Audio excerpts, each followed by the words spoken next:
नमस्कार साथियों साथियों टेट के खिलाफ अब निकल के आया कुल 5 राज्य पहुंचे हैं। जी हाँ साथियों, बताइएगा पूरे भारत में इतने सारे राज्य हैं, यानी 28 राज्य है और 8 केंद्र शासित प्रदेश हैं। लेकिन दोस्तों उसमें सिर्फ 5 राज्य ही गए हैं सुप्रीम कोर्ट में पुनर्विचार याचिका लेके, यानी कि बाकी का राज्य क्या चाहते हैं कि उनके शिक्षक टेट दें। और ये जो राज्य भी गए हैं वो भी मजबूरी में गए हैं ताकि शिक्षक संगठन आक्रोश ना करें। और वैसे भी विधानसभा चुनाव होने वाले हैं तो भैया कोई भी ये नाराजगी नहीं लेना चाहता है। और दूसरी खबर है दोस्तों कि ग्राम पंचायत अब जो भी इलेक्शन होंगे उसमें दोस्तों कोई भी फर्जी वोटिंग नहीं हो पाएगी, क्योंकि एआई का इस्तेमाल किया गया है। और दोस्तों एक ऐप बनाया जा रहा है और वो दोस्तों आपकी बार बार फोटो खींचेगा और सिस्टम पे भेजेगा।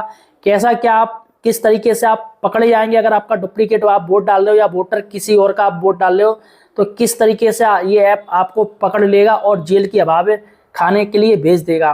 पूरा वीडियो दोस्तों 2 बड़ी खबरें हैं जो कि मैं इस वीडियो में बताने जा रहा हूं। अतः दोस्तों सही और सटीक जानकारी के लिए आप हमारे चैनल एम्प्लॉयड हेल्पर को सब्सक्राइब कीजिएगा। चलिएगा दोस्तों पहली जो खबर है वो है टीटी के खिलाफ सुप्रीम कोर्ट पहुंचे 5 राज्य। तो यहाँ पर देखिएगा दोस्तों 5 राज्यों में मैं आपको बता दूं, उत्तर प्रदेश पहला पहुंचा है, फिर तेलंगाना, केरल, मेघालय और उत्तराखंड ने लगाई गुहार। और दोस्तों पहले कह रहे थे अन्य राज्य भी जाएंगे, जैसे पश्चिम बंगाल कह रहा था, लेकिन वो दोस्तों मुकर गया। पश्चिम बंगाल अब नहीं गया, उसने ना कह दी। और भी राज्य कह रहे थे, आंध्र प्रदेश कह रहा था हम जाएंगे पुनर्विचार याचिका लेके, लेकिन दोस्तों वो भी मुकर गया और वो टेट करवा रहा है।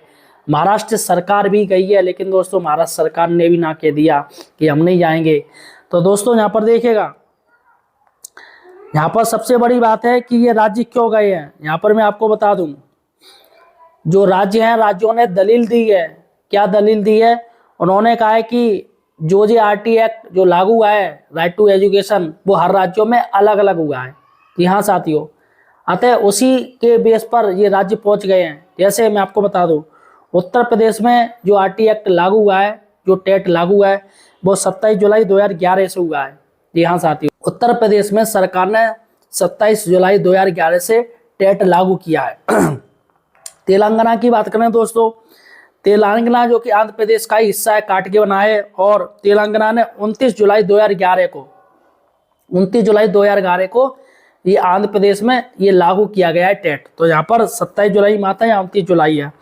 और केरल में है वो दोस्तों 28 अप्रैल 2011 को टेट लागू किया गया है सभी शिक्षकों के लिए।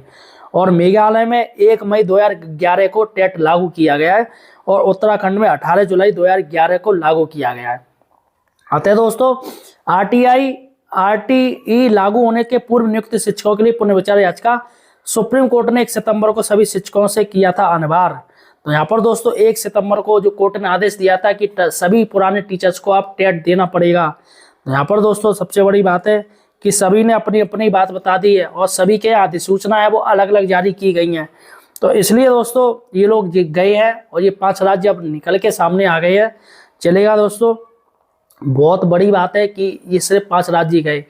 अब दोस्तों दूसरी बात करते हैं कि पंचायत चुनाव में ऐप के माध्यम से पकड़े जाएंगे फर्जी वोटर। जी हाँ, अगर आप फर्जी वोटर के बारे में सोच रहे हैं, बहुत से लोग क्या करते हैं कि आधार कार्ड फर्जी बनवा लेते हैं, एक दूसरे का वोट डाल देते हैं आधार कार्ड के माध्यम से, क्योंकि पंचायत चुनाव की लिस्ट में चेहरे तो होते नहीं है, नाम होते, तो फर्जी आधार कार्ड चलते हैं। लेकिन दोस्तों अगर आपने ऐसा किया है, किसी ने ऐसा किया, तो वो सीधा जेल जाएगा। जी हाँ दोस्तों, देखिएगा क्या मैटर है। ये जो पंचायत चुनाव जो यूपी में या पूरे इंडिया में कहीं पर भी होंगे, किसी भी राज्य में होंगे, तो अब वो पंचायत चुनाव एमपी के तर्ज पे होंगे। जी हाँ, मध्य प्रदेश के तर्ज पर होंगे। मध्य प्रदेश में पंचायत चुनाव हाल ही में हुए हैं और उसमें सरकार ने काफ़ी सीख ली है, राज्य चुनाव आयोग ने और आपके चुनाव आयोग ने काफ़ी सीख लिया। वही सीख सारे राज्यों में लागू की जाएगी। अभी फिलहाल यूपी में ग्राम पंचायत चुनाव होने हैं, तो देखिएगा उसके लिए क्या उन्होंने तैयारी की है। सीधे लखनऊ की दोस्तों न्यूज है ये, अगले साल होने वाले त्रिस्तरीय पंचायत चुनाव में फर्जी वोटरों के मोबाइल ऐप से मदद से पकड़ा जाएगा। राज्य निर्वाचन आयोग इसके लिए एक ऐप को तैयार करा रहा है। ऐप की मदद से एक बार मतदान के बाद दूसरी बार मतदान करने पहुंचने वाले मतदाता को आसानी से पकड़ा जा सकता है। एक बार आपने कर लिया, वोट डाल दिया, तो आप दूसरी बार नहीं डाल सकते। बूथ पर मतदान के लिए आने वाले हर मतदाता का ऐप के सारे फोटो लिया जाएगा आपका। आपका ऐप आप डालने आ रहे हो तो आपका फ़ोटो ले लिया जाएगा। वह फ़ोटो तत्काल आयोग के सर्वर पर पहुंचेगा, जिससे यह पता चलेगा कि मतदाता ने इस चुनाव में पहले कहीं मतदान किया है या नहीं। ऐप की व्यवस्था से मतदाता मतदान के किसी भी चरण में दूसरी बार वोट नहीं डाल सकेगा।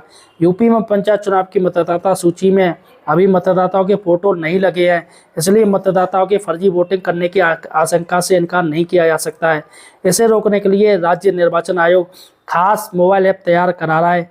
यह प्रयोग करके सबसे पहले मध्य प्रदेश के पंचायत चुनाव में किया जा चुका है। तो यहाँ पर दोस्तों इसका जो उपयोग है वो सभी BLO करेंगे। जी हाँ साथियों, यानी कि BLO क्यों करेंगे, इसका जो उपयोग है वो पीठासीन करेंगे, पीठासीन अधिकारी।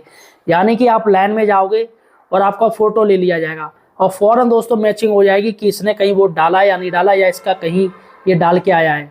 अगर नहीं डाला तो आप वोट डाल सकते हो, और ऐसा नहीं कि आपने एक बार डाल लिया फिर आके दूसरे का वोट डालो तो नहीं डाल पाओगे। तो दोस्तों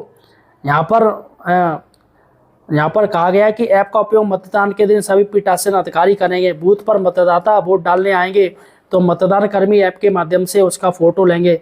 जैसे ही यह फोटो ऐप में सुरक्षित सेव किया जाएगा, वह अटैच होकर आयोग की सर्वर तक पहुंच जाएगा।